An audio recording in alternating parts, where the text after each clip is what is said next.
Nous continuons avec notre série sur l'observeur et l'observé. Je voudrais qu'on voie ensemble la notion limitée de l'observé. Pourquoi en fait? Il y a beaucoup de questions là-dessus. Pourquoi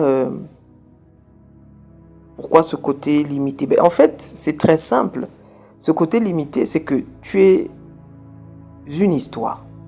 Tu es né d'un père, tu es né d'une mère, tu as grandi dans un quartier, tu as grandi dans une famille, tu as des valeurs, tu as une culture, et c'est tout ça qui fait ta personne. Tu as appris des choses, on t'a appris des choses, tu as accepté des choses de façon consciente ou inconsciente, et tu as commencé même à pratiquer des choses. Donc ces choses sont devenues tes vérités. Voilà en fait ta personne. Et tu as grandi, tu as appris encore d'autres choses qui se sont rajoutées, qui ont été soit des confirmations de ce que tu croyais déjà, comme ça peut être aussi de nouvelles croyances qui viennent créer aussi un nouveau machin en toi. Voilà la personne que tu es. Donc tu es la somme de tout ça. Et généralement, on transporte ce qui ne nous appartient pas. On va transporter les pensées de notre maman, on va transporter les pensées de notre papa, on va transporter les tensions de notre culture, on va transporter les pensées de notre grand-père. Ah, grand-père faisait comme si. Ah, ma mère me disait toujours ça. Mais souvent, ça ne nous sert même pas. Ça nous dessert beaucoup plus. Parce que ce qu'on nous a dit, on ne l'a jamais vérifié. Ce sont des choses qu'on a apprises parce que on a vu faire papa, on a vu faire maman, on a vu faire les grands frères, on a vu faire les gens dans notre quartier, on a vu faire notre chef d'entreprise. Et on répète bêtement sans se poser à un moment donné la question, mais attends, pourquoi je crois que ce que je fais est vrai? Pourquoi je crois que ce que je pense est vrai? À un moment donné, tu dois désapprendre. Tu dois te dire, non, je voudrais faire ma propre expérience. Pourquoi je vais penser, par exemple, que tous les Chinois sont forts? Je me souviens, il y avait cette croyance, en Afrique surtout. Et c'est à cause de qui? À cause de Jackie Chan. Jackie Chan, l'acteur, je ne sais pas s'il était chinois, je pense qu'il était chinois. Mais on avait fini par tous croire que tous les Chinois étaient forts physiquement, je veux dire. Mais vous voyez, les croyances, c'est comme ça qu'elles se créent, les croyances en nous. C'est pas quelque chose de vérifiable. Tu as entendu ça quelque part parce que les gens l'ont souvent répété autour de toi. Tu le prends, ça devient ta vérité. Et tu le brandis comme un drapeau à chaque fois que tu en as l'occasion. Mais tu ne l'as jamais vérifié. Pourquoi tu es limité? Parce que tu as cet héritage-là en toi. Et tu as fini de croire que tu étais cet héritage uniquement. Tu as fini par croire plus en cet héritage qu'en ton essence véritable. Pourquoi il y a cette illusion pourquoi le mental ne peut voir, par exemple, que le passé?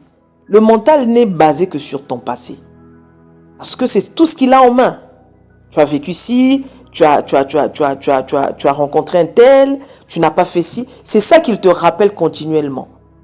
C'est en fonction de ça que tu crées ta vie d'aujourd'hui. Vous voyez?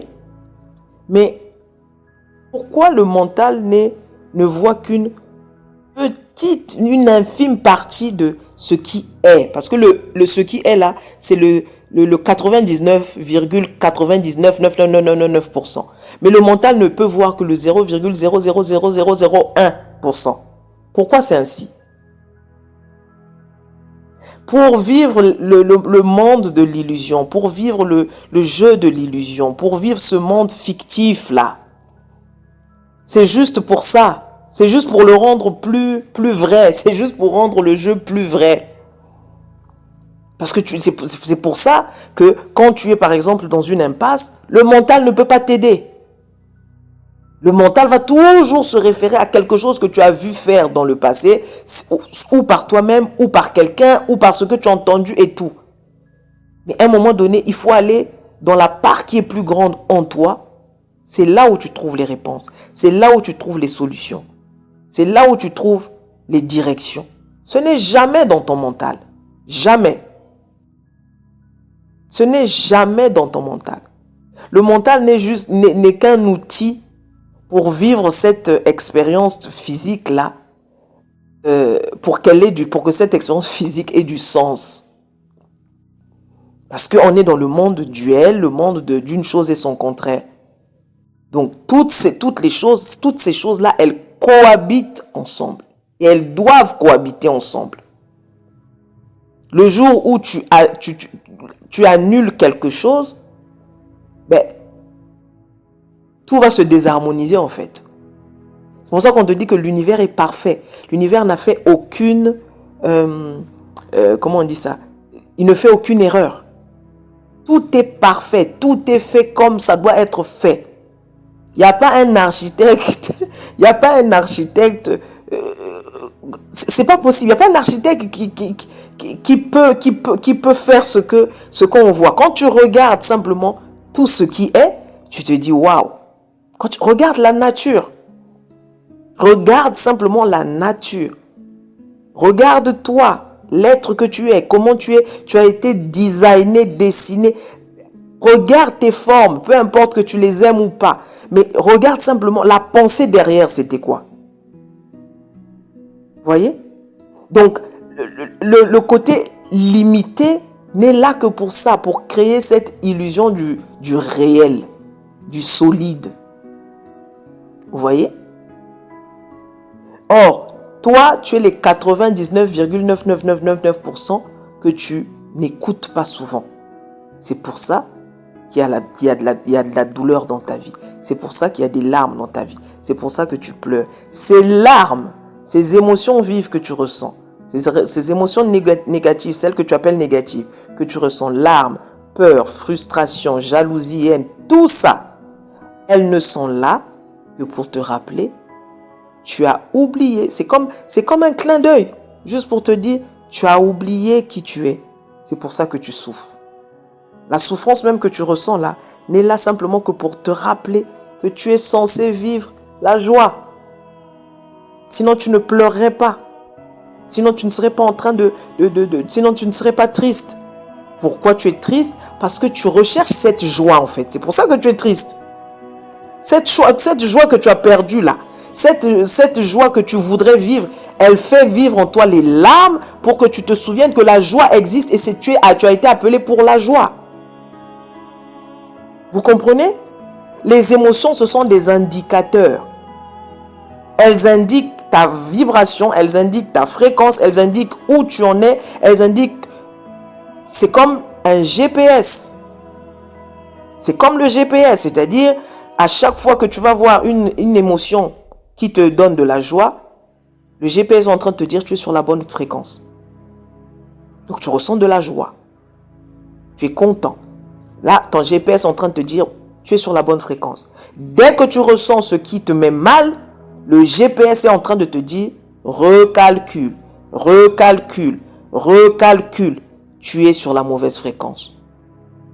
C'est la seule explication par rapport aux émotions. Les émotions ne sont là que pour t'indiquer que tu n'es pas sur la bonne fréquence, que tu as oublié qui tu es. Je vais vous faire ici un témoignage rapide. Il y a quelques années, une dizaine d'années je pense, je vivais une expérience difficile. Difficile. Une séparation. Et j'étais malheureuse. Et j'ai eu plein d'idées, plein de vilaines pensées. Vraiment, ce jour-là, j'étais vraiment... je ne sais pas ce que j'aurais fait, mais j'avais vraiment plein de mauvaises pensées ce jour-là. Mais le moi conscient a dit non. Ne fais pas ce que tu veux faire. Cherche un lieu où tu as besoin de paix, quelque chose qui t'apaise. Et à l'époque, comme je priais et tout ça, j'allais à l'église. Il y avait une église catholique pas loin de chez moi. Où je me suis apprêté, je suis allé à l'église. Vous savez, les églises catholiques en France, elles sont tout le temps ouvertes, hein, elles sont ouvertes toute la journée. Donc, mais j'étais en larmes, hein. Je me suis habillée rapidement, je suis sortie. Et quand je suis allée dans cette église, donc il n'y avait personne. Et il y avait le crucifix de Jésus qui était là. Et il y avait un tapis juste en dessous. Et je suis tombée au bas de cette croix-là, donc sur le tapis. Et j'ai commencé à pleurer toutes les larmes de mon corps. Mais quand je pleurais, ce qui est bizarre, ce qui est presque paradoxal, en même temps que je pleurais, en même temps je disais, donne-moi la paix, donne-moi la paix. Donc je pleurais, mais la phrase qui sortait de ma bouche, c'était donne-moi la paix, donne-moi la paix. J'ai dû le dire pendant, 3, 4, 5 minutes. Je vous assure, c'est la première fois que j'ai expérimenté la fameuse paix dont parle la Bible, cette paix qui dépasse ton intelligence. C'est ce jour-là que je l'ai vécu. Je me suis vu à un moment donné, c'est comme un vent froid, mais froid limite froid, un froid d'hiver, un vent froid qui passait mais dans mon corps et qui est passé littéralement là où il y a le cœur, quoi. C'est comme si on était en train d'effacer cette peine. Je peux pas vous expliquer, mais c'était quelque chose de magique que j'avais vécu. Donc, j'ai senti cet air frais, c'est comme un baume, c'est comme quelque chose, mais c'était quelque chose de frais, qui est en train comme d'effacer cette douleur que j'avais. Et à un moment donné, elle a disparu. Et quand elle a disparu, j'ai séché mes larmes. Je n'avais plus aucune douleur en moi. Je ne ressentais plus tout ce que je ressentais, genre 30 minutes avant, 40 minutes avant, avait totalement disparu. Limite, je recherchais même ma colère, parce que j'étais furieuse, et je recherchais cette fureur en moi, je ne la retrouvais plus. Je recherchais cette tristesse en moi, je ne la trouvais plus. J'ai dit, waouh! Mais je n'étais pas du tout dans ça, il y a plus de 10 ans, ce que je vous dis là. Mais ça m'est resté. J'ai expérimenté ça ce jour-là. Donc, vous pouvez être en train de vivre des situations terribles. En même temps que tu pleures, continue d'appeler l'être divin en toi. Ça va se manifester.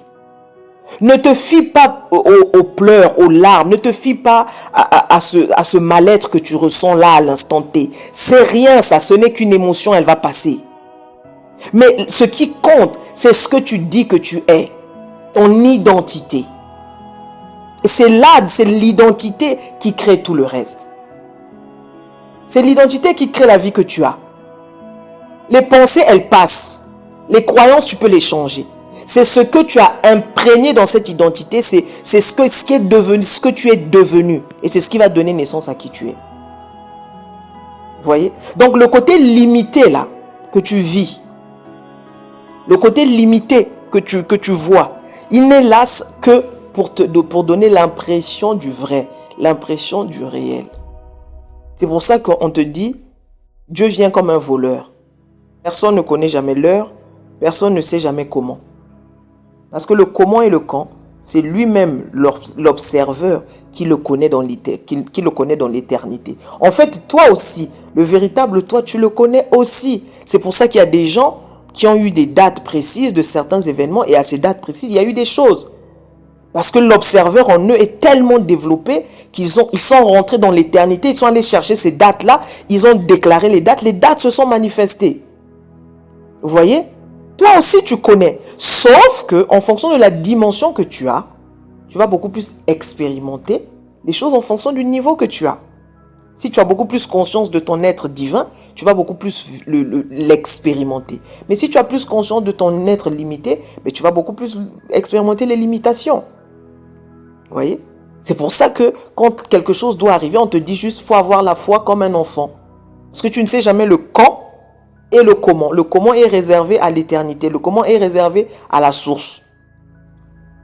Tu peux avoir une idée de comment ça va arriver, mais parfois ça peut matcher, ça peut arriver comme tu l'avais prédit, comme ça peut être carrément l'opposé, carrément un truc même auquel tu ne t'attends pas. Et souvent c'est comme ça. C'est pour ça qu'on te dit il faut simplement aller dans le flot. Il faut suivre simplement la vague et te laisser emporter. Parce que tu sais que peu importe là où elle va te jeter, tu sais que c'est pour ton bien, tu sais que c'est pour ton propre bénéfice. voyez? Donc, prends conscience de qui tu es constamment, quelle que soit la situation, quel que soit le problème. C'est ça qui va faire toute la différence. Comment tu vois le problème? Comment tu as décidé de le voir? Est-ce que tu mets ton focus sur ce qui manque ou sur ce que tu sais qui existe? Parce que tu sais que tout existe dans l'éternité. Tu sais que tout existe dans l'infini de Dieu. Tu sais que tout existe dans la source que tu es. Mais pourquoi tu préfères mettre le focus sur ce qui n'est pas? Parce que tu as beaucoup plus pris conscience de ce que tu n'étais pas. Et donc, c'est ce que tu vas expérimenter. Je vous assure, cette série va vous faire du bien. On se voit plus tard dans la suite. C'était Genesis. Ciao.